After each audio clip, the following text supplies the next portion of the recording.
Well, hello everybody. I had some techno difficulties there, just briefly. So, tonight you're in for a real treat. All right. I've got a kind of an what do you call it? A old brother from another mother. We have not sat down even virtually and conversed for a long time. Allen Cornelison, and he's an author. Paranormal investigator. And, you've just entered, Alan, the Chuck Banks experience. So it's go time. It's here's Chucky. And, this is not things that we normally talk about, Alan, which is the paranormal. But what a lot of my listeners don't know that I was I don't want to say that I was big time in the paranormal, but, I had some reach. I think the last time we spoke was at Farrar. It was at a Paracon there, I believe. And I think Elizabeth Saint was there. Yeah. And as well as, let me think, might have been Coyote Chris Sutton. Dan Class, Coyote Chris Sutton, Josh Hurd. Yeah. There were several of them. Yes. And that was really the first time that I got involved in that group. I've been investigating the paranormal for a long time, and I heard about this Paracon they had at a place in Farrar, Iowa, or Bondurant, Iowa. And I was living in Ida Grove. I was doing my thing up at the Stagecoach Inn. And I thought, you know what, I'm going to go to one of these Paracons and kind of, just kind of get into that loop of people, and what's the word they call that? Interacting in with the crowd. Yeah. And try to figure out who these folks were. And I think Johnny Hauser was even there. Yeah. And I thought, wow. And they accepted me in, they really enjoyed what I had to say. I enjoyed being with them. And the next thing you know, here I am. Well, I'm calling myself, at that time, it was Wanna G Paranormal. And the rest is history, I guess, as far as. And I think, I think, we even go even further back. Will Conkle, was it Deep Heart? It was Ministers of the Haunted. I think it was like a Halloween bash or something like that. Might have been, yeah. That's going a long ways back. Yeah. But you could be correct on that. But I'm old, so I don't remember. So am I. What happened yesterday sometimes. The only thing I'm certain about is this place. I can tell you everything you want to know about this place behind me. Well, but before we get involved in that, one question that I always get hammered on me. I mean, I'm a Christian. Okay, I'll throw that out there. All right. Yeah. I've been paranormal investigating for years. I choose to walk in the shoes of Christ, not, be the hypocrites that we see out there. So I'm going to throw that out there right away and give everybody kind of a cautionary tale. Now, the question or the statement that I get a lot, Alan, is,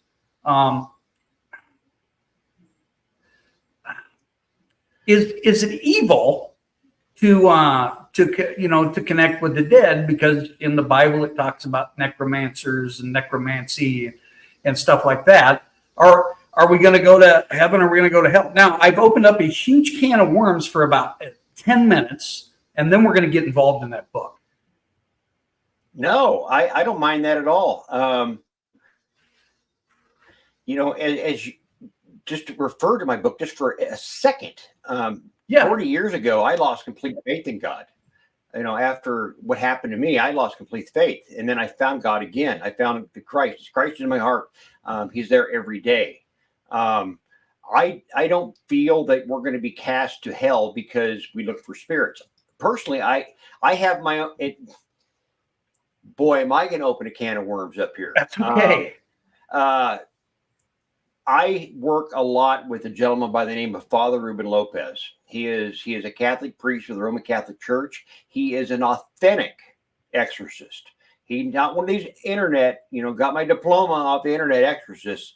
This guy is 68 years old. He's seen a lot. We have a lot of conversations, and we both agree that ghosts are memories. Ghosts are in our minds. Those are memories. And those memories can be manipulated by dark forces. And those dark forces can slide their way into the shoes of grandma's cookies or Aunt B's cookies or whatever the aromas you smell and things you think is going on. There is no such thing as unfinished business. Those people are gone. They've gone to heaven or hell, either way.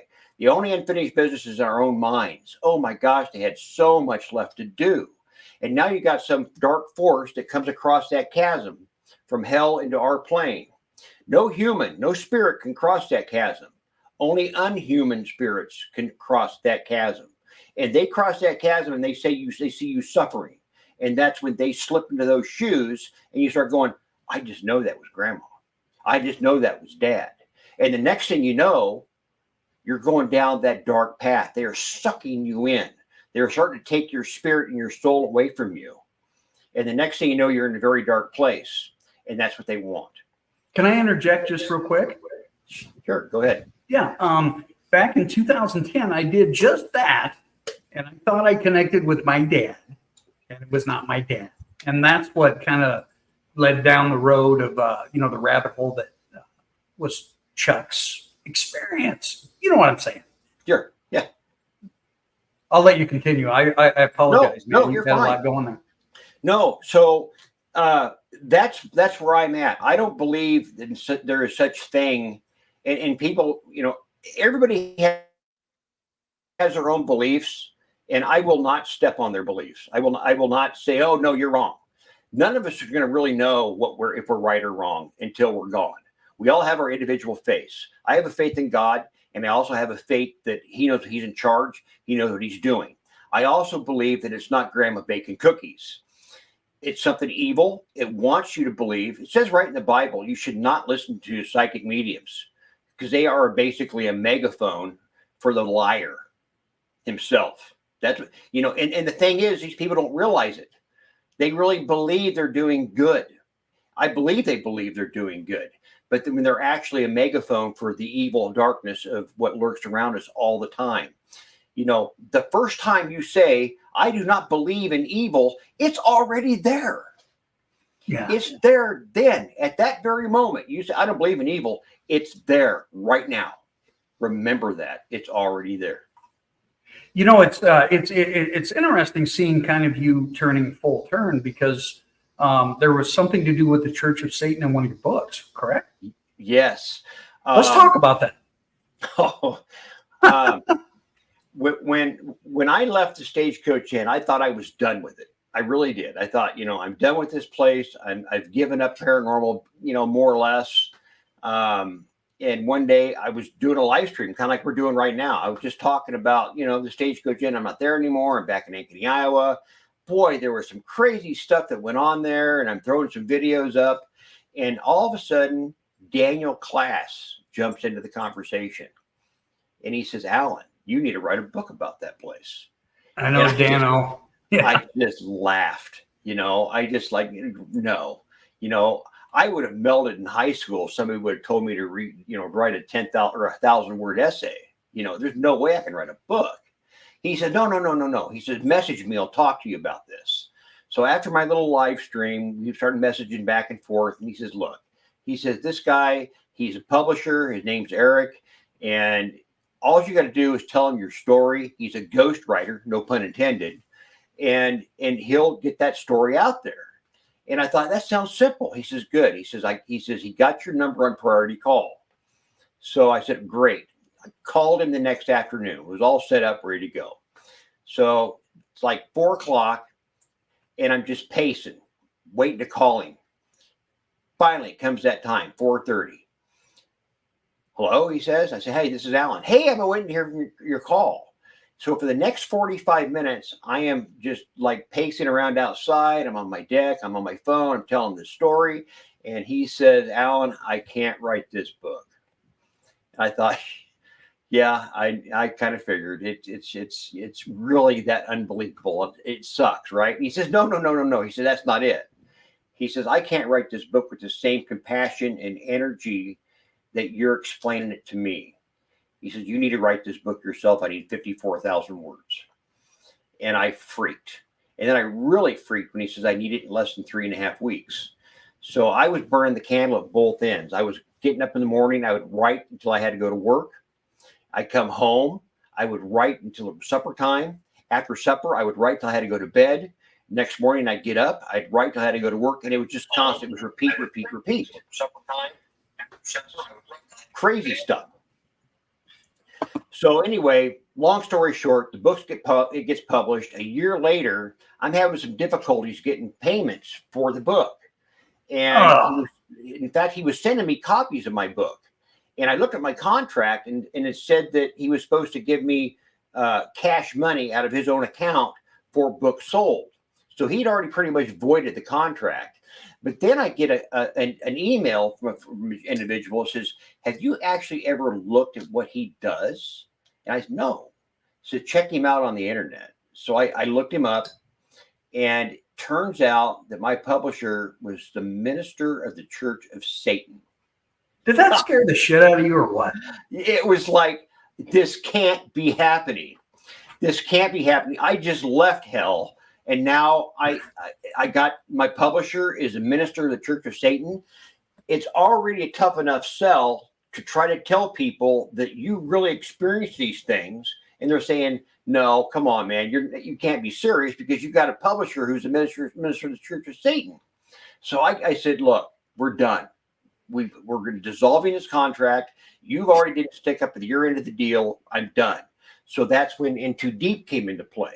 I got another publishing company. We rewrote it. In fact, I added a little bit to it from the original book that I didn't get a chance to really get in there because I was on such a short time frame. And so now I tell people, I said, it's not an inside joke. Basically, I investigated hell for 7 years, and my publisher was a disciple of Satan. Oh my God!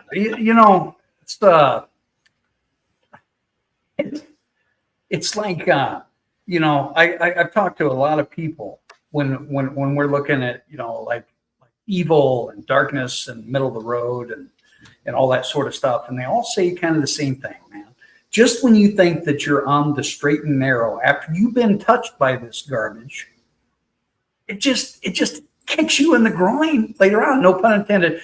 By the way, to my audience members, if we have any live, most of them like to listen on Spotify, iHeartRadio, Javia Bean, whatever the hell it is. But it's all good. Yeah. But I am feeling better. Got out of the hospital on Saturday. I am behaving, and I appreciate all the prayers and well wishes. So kind of back to you. Do you think that you were touched? I mean, obviously you were touched by the darkness because you experienced this thing at the Stagecoach Inn. But was this a method that the dark one or the devil or whatever people want to call it, was it their way of going into this publisher or whatever to basically kind of create more chaos and hell on you? I believe so. And I believe it was all created by design. And I say that only because of how it all started. With my daughter seeing her mother after she passed, and I couldn't. And that drew me into this journey into the paranormal. I had already thought God didn't exist anymore. How could somebody that's supposed to love you as much as he says he does do that to a child by taking their mother away, taking away somebody you care about very much, and then allowing a child to see something you want to desperately see yourself, and just basically destroy you from the inside out. So I think this whole journey was by design. Not only did it finally lead me to the Stagecoach Inn, but then it led me to a disciple of Satan. Man. And it's a story within a story. That's where In Conflict comes in, my second book. I wrote about the Stagecoach Inn, and then I wrote about that journey coming back into the paranormal, and it was a wild ride. I didn't want to do it. I was kind of, my arm was kind of twisted a little bit to do it, and it was something I didn't want to do. But to get back to your question, yes, it's all together. Every molecule of this darkness was created for some reason for me to venture down that, as you said earlier one time off camera, a rabbit hole. Yeah. And it just twists your guts up, and you start questioning everything you think you know. Um, I was adopted as a child, and I felt like I couldn't keep anybody in my life that was a woman. My own mother deserted me. My daughter's mother gets killed in a fire. I have no identity to speak of because I'm adopted. I had no idea who I was, where I come from. My own parents, they obviously they cared for me, but not like my brother and sister. And I had all these things going on in my life all the time. I was terribly dyslexic. I suffered in school, and it was one failure after another. And then finally, it all just kind of came to a head at the Stagecoach Inn. And then it burst, that bubble burst for me when I was hooked up with that publisher. And man, that it really shook me. And I thought, you know what? If there was ever a sign that was printed on the wall that said, Allen, reach out and find God again, that was the moment. Now, I have no issue, or like if we talk about Hindu, Buddhist, shamans, varying types of religion. I mean, we obviously have one creator. Okay. Right. Now I'm gonna start that rabbit hole argument. I still think people that are Hindu, that are Buddhist, that are good people, or Muslims that are good people. I believe they go to heaven. What's your thoughts? I don't know. That's a question of all time. I believe in my own faith. I'm a Christian. I'm Christianity. Yeah. I believe in heaven and a hell. I also believe, in my own culture, which that I found out finally who I was. I'm part Cherokee Indian, and I found out the reason the Cherokee were so willing to embrace Christianity is because it mirrored their own beliefs so closely. And so I use both of those beliefs in the Cherokee and also in Christianity together. And I have no doubt in my mind that there's an upper world and a lower world, as in a middle world, as a Cherokee, they believe. And so do you believe, do you also believe in purgatory? I do not. I think it's a one-way ticket either way. I don't believe there is a purgatory. I don't there are some fashions of even Christianity. In fact, when I was living in Elkhart, Iowa, years ago, there was a little church that was there in town. It was a schoolhouse. And my wife, Pam and I, we thought, we're going to try this church out and just see what it's like. And we went in and we listened to their what they ministered to us.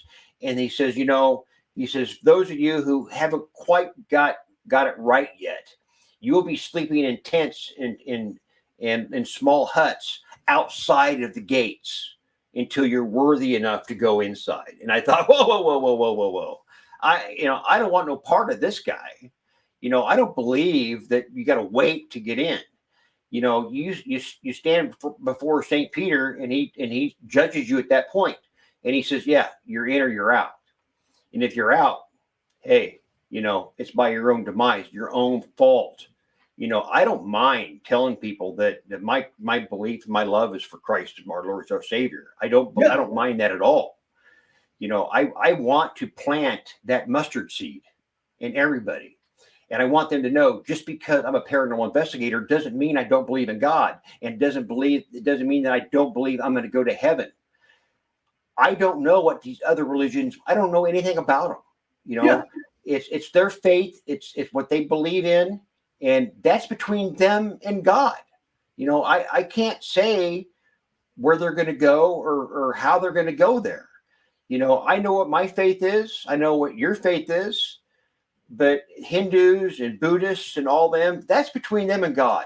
I'm not going to judge them. I'm not a judgmental person. And See, that's what's wrong with society, Alan, is there's way too many people that are going to judge no matter what. Like I could post the sky is looking green tonight, and people would call me a moron, a bonehead. Oh, it's purple. Yeah, yeah. It's like people, and this is something that I push in dog mentality. People they listen to respond, not listen to understand, and I think that's the biggest issue in society is that everybody's got to pour gas on that damn plane right away. Yeah, they do, and you got to see how. It's almost that's a good metaphor. It's almost how close to the fire can you get before you get burnt. Yeah. So, and that's in the case of the Stagecoach Inn. How close was I going to get before I got burnt? Everything that happened to me there was by design. All as you've probably seen a lot of the videos because everything that's in the book was captured on video. A lot of crazy things.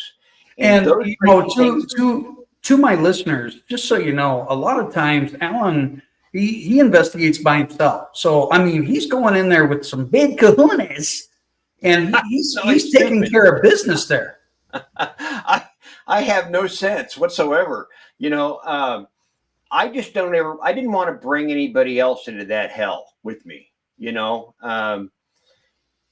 and there's nothing wrong with groups and teams. No, that's all good and well. But there's just too much drama, and I don't like drama. When I was investigating as Wanna G Paranormal, I had a small team going for a while, and we'd capture stuff, and they go, "Oh, we got to get that on Facebook right away." And I go, it just leaves a bad taste in my mouth. There just seems to me like there's an explanation to that.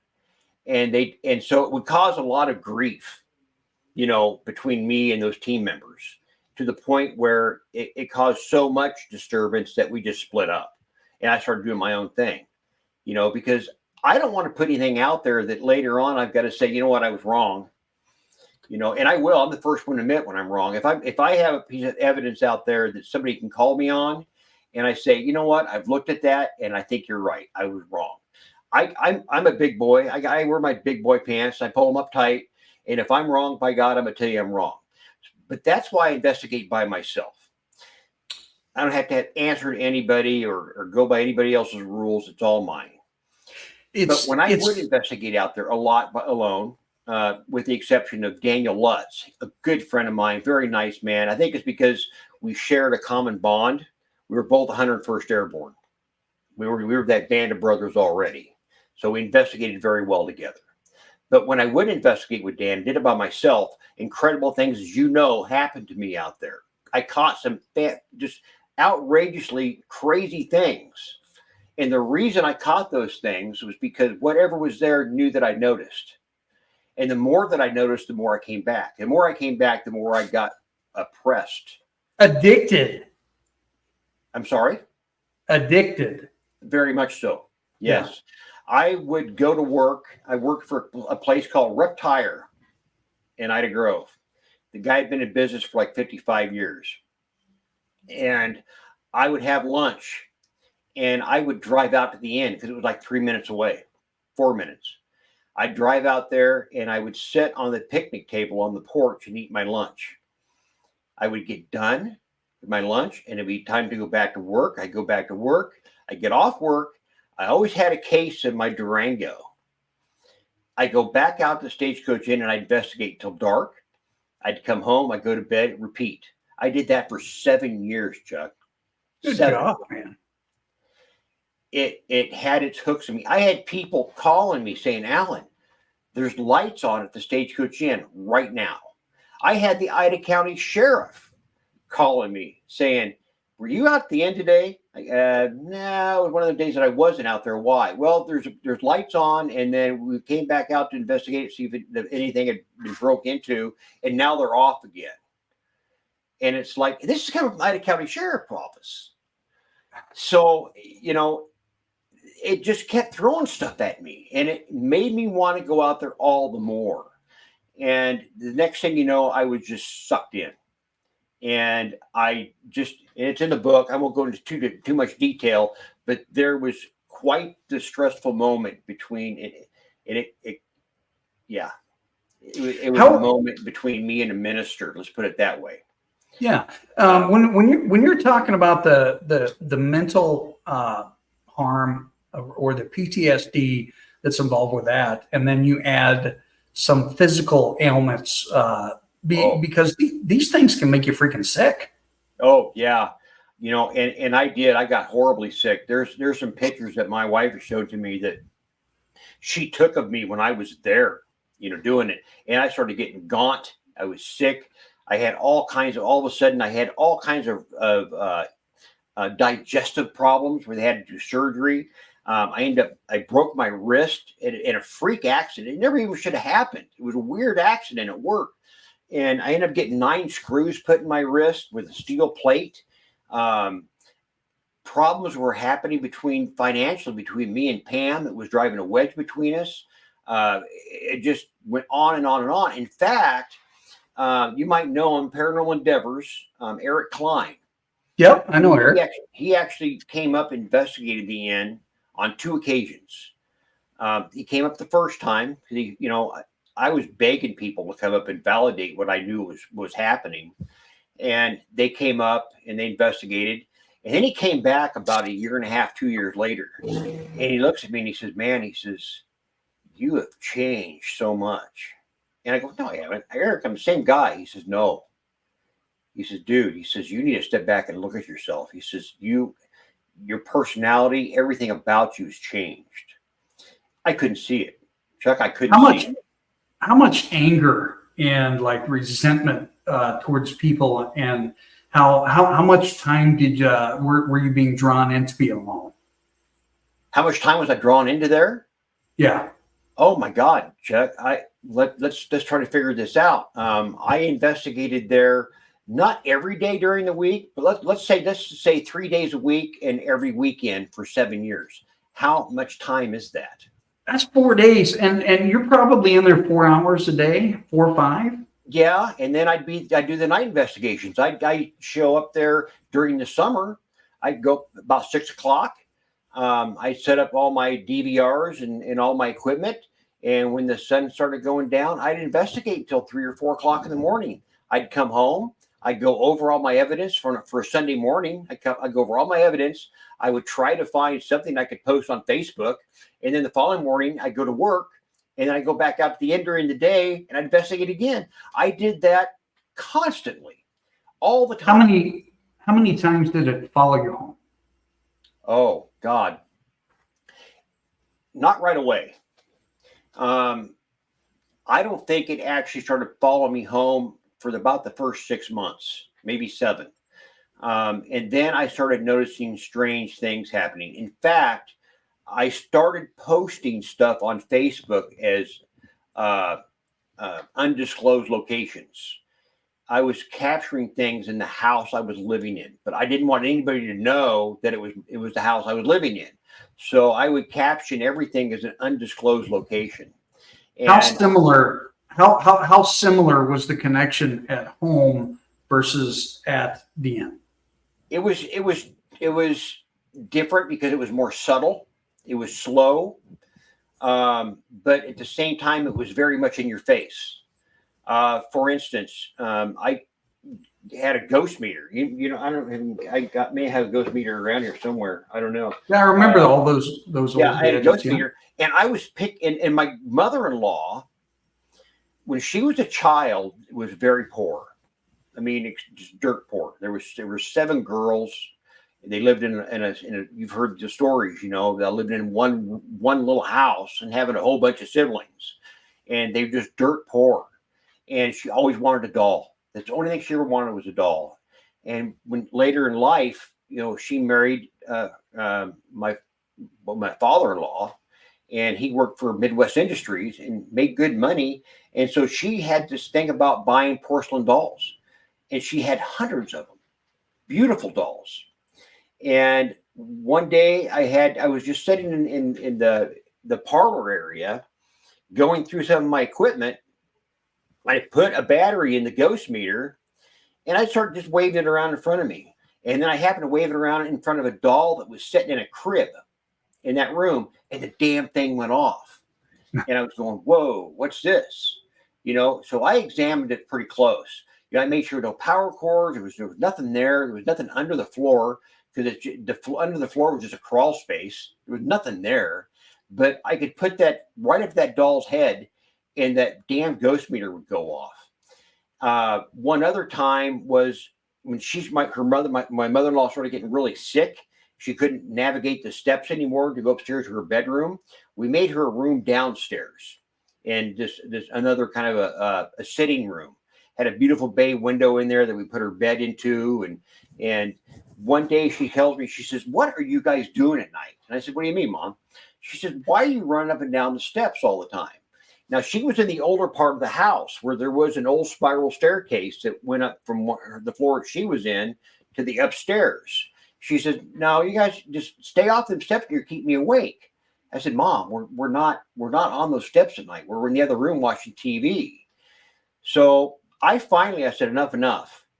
I set a vibration sensor up on the handrail of the staircase, and I put a camera in a bedroom that could see out into that space, that area, that landing area where that staircase was.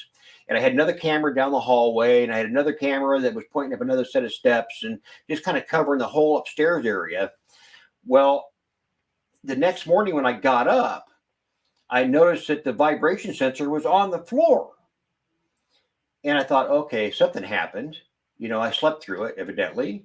So I started going through video, and sure enough, the vibration sensor is going off. Something had grabbed that handrail and shook it hard enough that it set it off.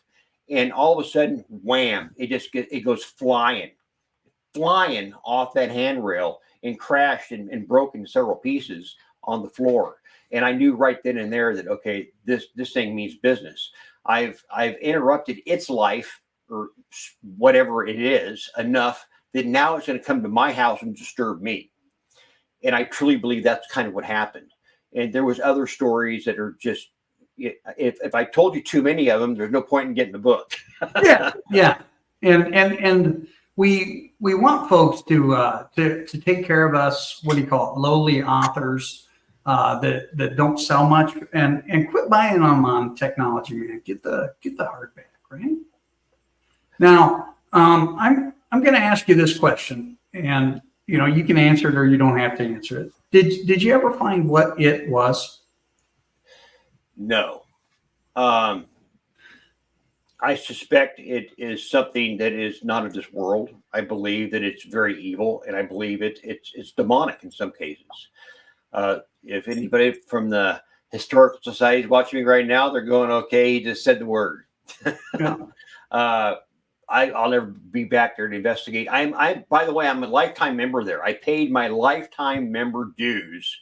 And they won't let you in? I can go out there whenever I want. I'll never go back. But I believe whatever's there was conjured up, not only from the Native American burial tree. I believe there's a connection there. But you got to go further, but you got to go fast forward about 100 and some odd years. In the early 1880s, remember when The Exorcist came out? When was that? 70s, 77, 78? Yeah. It was in the 70s. Right. Well, cults were big time back then, and there was a satanic cult that found its way into the Stagecoach Inn, and they had a hard time getting them out. It was a barn, basically. The place was falling down. It was dilapidated. And one of the I guess residents of the town went out there one day and found a pentagram of blood on the floor, and it was from small furry animals. And so there was satanic rituals being performed at the Stagecoach Inn back before it's in the condition you see it today. Which I have to interject here too. You're talking about a satanic group messing with that thing way before that satanic guy became your first publisher, man. Yes, yes. In fact, I've told the story so many times it doesn't matter. It's in the book. His name was Leroy Bond, and Leroy was a decorated war hero. Went to Vietnam. He got like 3 Bronze Stars, combat badges. A brave guy, super brave. Um, when he was younger, this is back in the '60s. Him and some friends they wanted to see what it was like to have lived in the 1800s, and they went out to the old inn. And of course, it's dilapidated. It's just they referred to it as the old barn. A lot of the floors were rotten in it. You couldn't find any place really to walk through. And Leroy said to him and his friends, they saved up for several weeks, getting pork and beans and getting, batteries and things they would need to do this little camp out, Stagecoach Inn. And he said they horsed around for about 3 or 4 hours, and it finally got dark, and they all kind of went to sleep. And the floor, which would be in the classroom area, it was really the only floor that was sturdy enough to support their weight. And Leroy, he told me, he says, I tried my hardest to get comfortable on that hard floor. And he says, I rolled over. And he said, that's when I seen it. He says, I seen 2 red eyes. And he says, they were like pen lights. He says, they were coming at me. And he says, I rolled over. I woke my friends up, and they seen the same thing. And he said, we all took our flashlights. He says, we shone. He didn't say we flashed them. He says, we shone our lights at those eyes or lights, as he said. He says there was no substance above or below those lights, and they kept coming with him, and it was just suspended in air. He says they jumped out the window. There was no glass in the windows. They all 3 jumped out, left everything behind. They left their car there. The car was kind of in this little parking lot. They ran right past the car and ran into town. And to this day, knowing what Leroy's gone through the Vietnam War, he was a tunnel rat. I mean, he did it all. The guy was braver than hell. He said he will never go back out to that place again. He said he will not tip something he does not understand. He said right now, he said there's glass in these windows. He said I would cut myself to shreds getting away from whatever it was that was there that night. Let's talk about the temptation, because obviously you were addicted, and I was very addicted to the paranormal for a long time.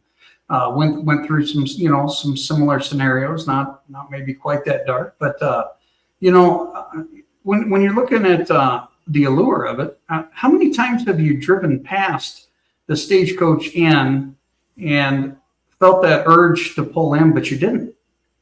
Never. When I lived there, never. But I can tell you this, it's there every day. There's not probably 5 seconds out of each day that I'll see something, whether it be a nail, whether it be a coat hook, whether it be a piece of electrical cord.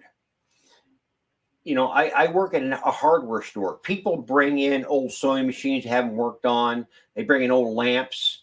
They do all kinds, screen windows, things that are old. I see that stuff, and right away my head goes right straight to Stagecoach Inn. Bang, there, now. I'm going to pay in spades for the next 2 weeks, probably with bad dreams, because for the past 2 nights I've done some interviews about Stagecoach Inn. It's just the way it's going to be. I've got a painting that I had done. I commissioned it to be done, and I explained to this person. I said, I have this dream almost nightly of a place that it's almost recognizable but not. And I explained it to him, and it's almost a carbon copy of what the inn looks like in my dreams in my mind. And she did this painting, and I said, what's this? She says, what do you mean, what's this? I says, there's 2 people in this freaking window. She says, I've never noticed that before. See, the way she does these paintings is by a smear. It's really strange art. It's a weird way of doing it. I wish I could show you this picture, but it's up on my wall. I had it framed.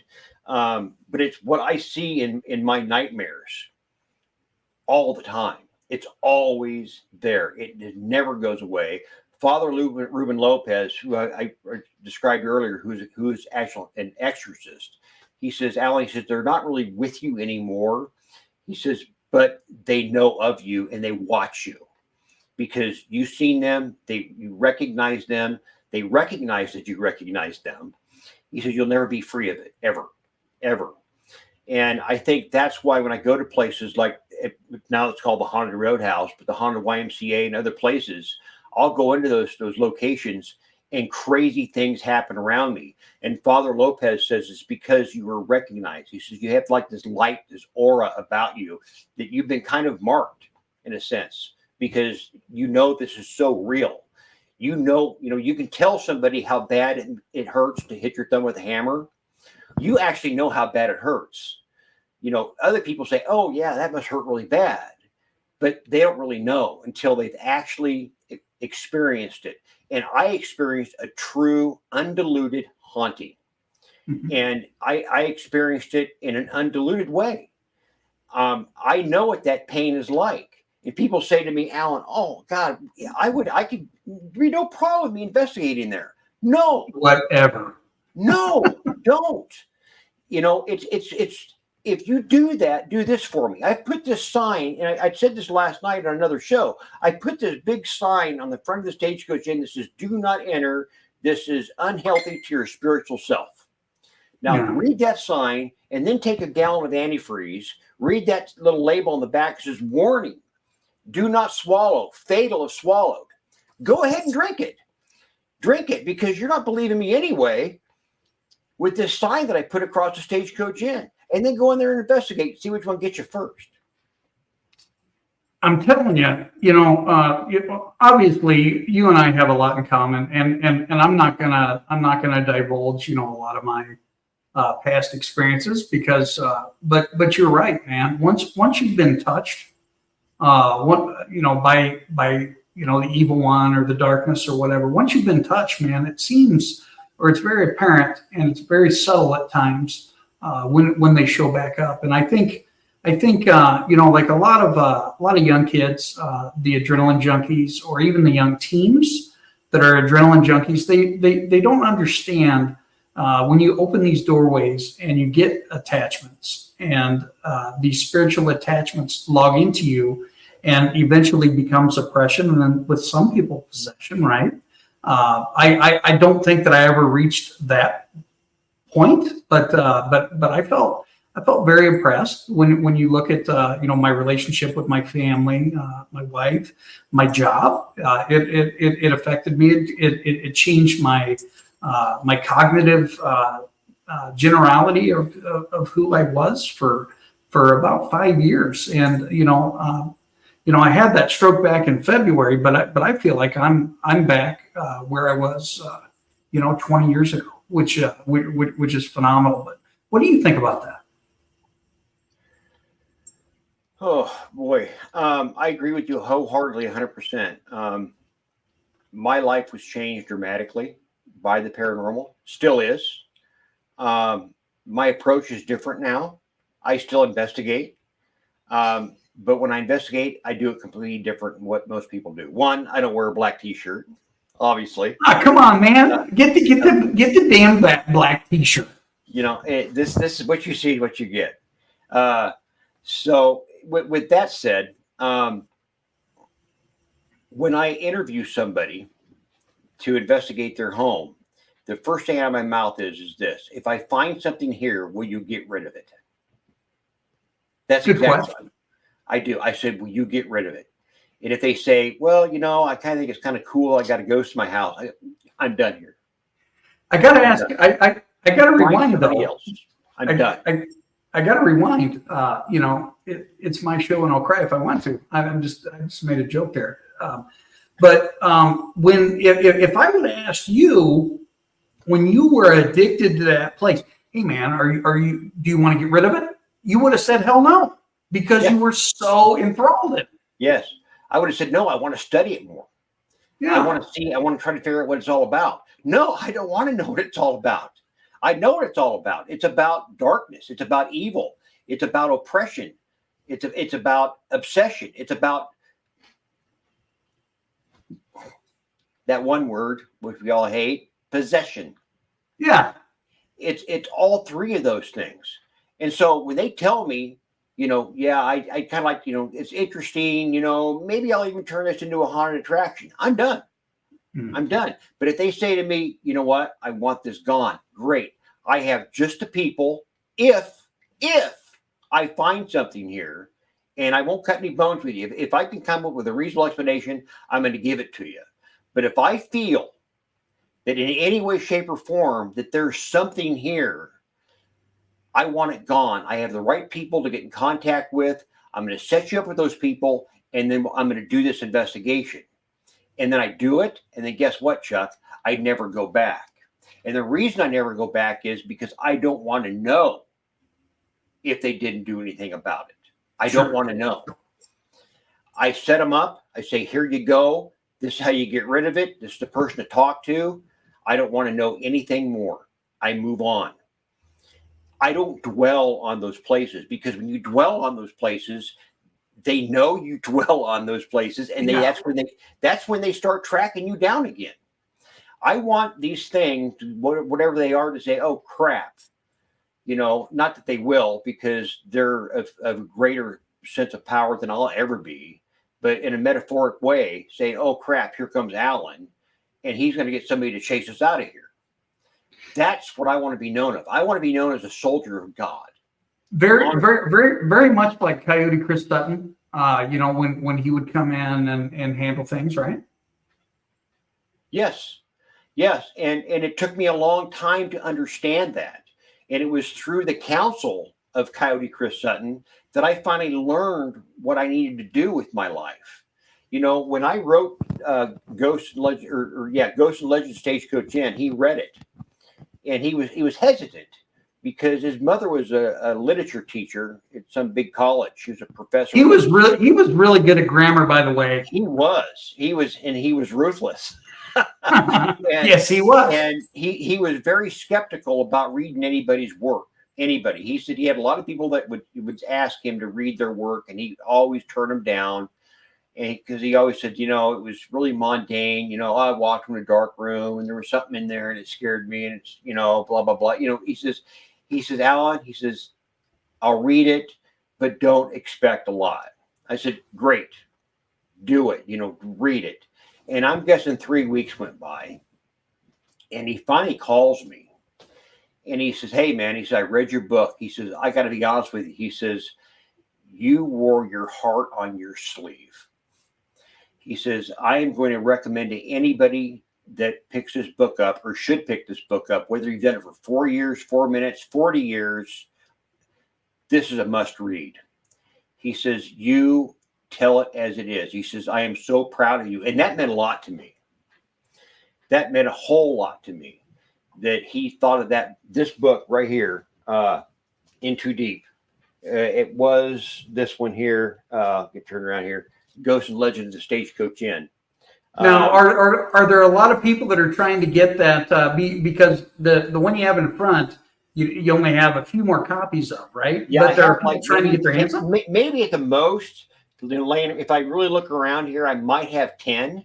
I used to have like 20 or 30 of them, and people wanted them just because of the story behind it. A disciple of Satan published this book.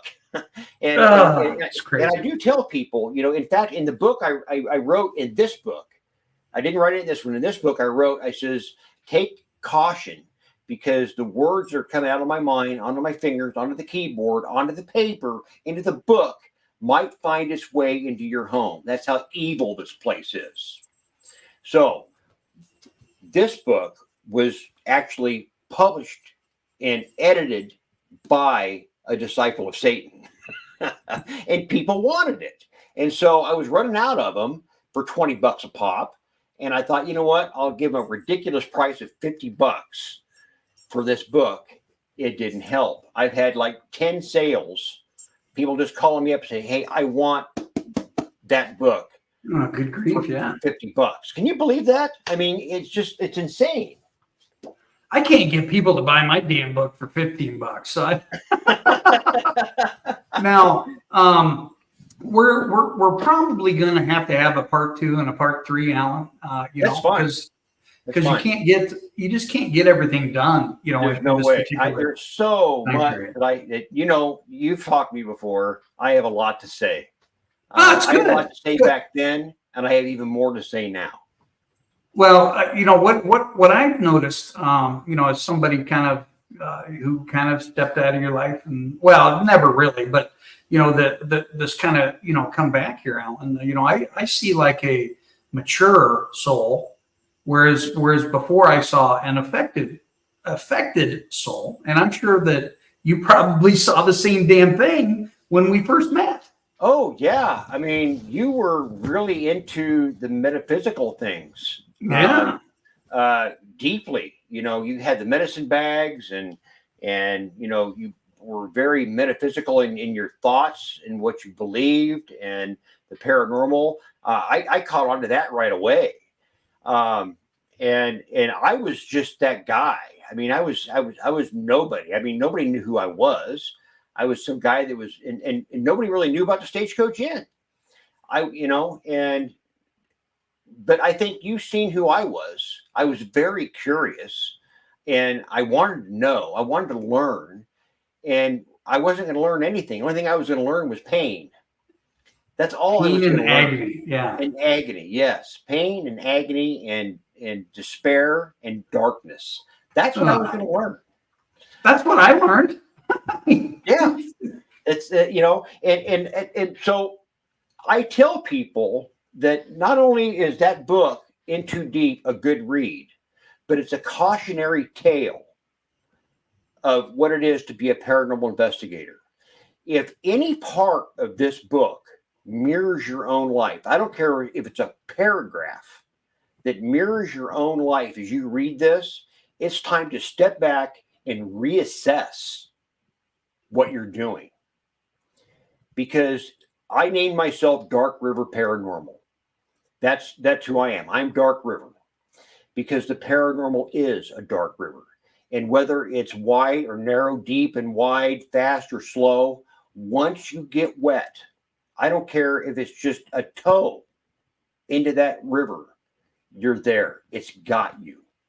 You can't step back. When I tell people that I'm a paranormal investigator and they go, I don't believe in that nonsense. God bless you. God bless you. You stay right where you're at. You are the safest right where you're at by you telling me you don't believe it. 100%. 100%. I want them to say, I don't believe it. Good. I'm glad you don't. Leave it alone. I wish I would have left it alone a long time ago. But now I'm 100% in. I'm 100% in. Even though I don't investigate that much anymore, I'm still invested deeply. But you're going out there and putting yourself out there to help families in need, and I do that occasionally as well. Yes. And now this is for like another broadcast, but you just got done spending a week in a pretty dark freaking place. Oh yeah. And I think we'll probably end it there. But yeah, it was in Tennessee. And just a little teaser with that. I don't know if you've ever heard of him before, but his name is Kalani, the ghost hunter. No. Big YouTube guy, man. I mean, everybody knows him from everywhere, and he's done a lot of really, really haunted places. This place, he gets a hold of me. He says, I've been watching your live streams. I want to come there. Can I film to do something for my YouTube channel? I said, sure, buddy. He wishes to God it scared the shit out of him. Excuse my terms. Yeah, you're fine. This was the Chuck Banks Experience, not Dogbound Radio. He was like, and in fact, he's the one who coined the house, the Tennessee Demon House. That's what he called it, the Tennessee Demon House. And I was there for 7 days. It was quite a trip. And I'm writing about it right now. Right now, that's my fourth book, and it's going to be tentatively titled Legions of Demons. Oh boy! So that's definitely a cliffhanger. And I'm not going to lie, you're kind of pissing me off because you're not telling me the whole story, but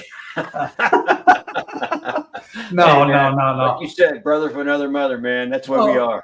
Oh, hell yeah. And this is something to kind of tag along too. We are curious people. Okay. Yeah. And it's not necessarily an adrenaline thing because, to be honest with you, I could do without the adrenaline crap, but we are so curious about finding what happens after we die. I've been consumed, and I don't know whether you have, but I've been consumed my entire life since I was 3 years old, with this philosophy of death. And I'll tell you what, when I was in the hospital on, let's see, I got out Saturday. It was Friday night, Alan. When I was in the hospital, man, things got a little bit hazy for me. And when you feel that death is nigh, or you have any mention of that in your head and you're thinking about it, man, it changes your complexion. But I'm still curious. I just don't want to go there yet. What about you? I think as long as your heart's in the right place, you're going to go to the right place. Yeah. And I think really thinking about that in a deep way, I think once we're gone, we're not going to care. If there really is a heaven, we're not going to care about this conversation. We're not going to care about any election results. We're not going to care about. I don't know, man. I don't know. No, I'm just kidding. We're not going to care. I think, as long as your heart is right with God, granted, it's a scary thought. What happens? What's out there? Well, we can only go by what the good book says. It's streets of gold. So I believe that deeply. And not that I'll be the first one to admit, I'd be a little afraid. Who wouldn't be? Unless, you're so strongly devout. And I try to think that I'm strongly devout in Christ, but we're still humans. We have fears. And I have fears that maybe I haven't done everything right. Maybe there's things that I haven't asked for forgiveness. And in those last moments, will I be forgiven? Will I go to the right place? I can only pray that I do. So, with me being a disciple of God and being a warrior of God and helping people through their difficult times of these dark things in their house, I'm hoping I'm earning some brownie points. Me too. I'm hoping that, because when I talk to them in a spiritual way. Say, look, God will take care of this. You've got to have trust in me to be able to recognize the fact that you got something evil going on here, or it's just like it was here, I don't know, 6 months ago or whatever it was, when I found it was one of those wiffle golf balls in somebody's heat exchange. So you've got to believe in me to know that I know what I'm talking about. I'm not doing this for likes and followers on my Facebook page. I'm doing this for you, and I got caught up in that. I got caught up, and that was by design. Look at your Facebook page every day. Is somebody watching my videos? Oh my God, I got 100 views on this video. I don't even post that stuff anymore. I tell people, though, if I ever capture somebody levitating off of their bed, believe me, it's going to be posted.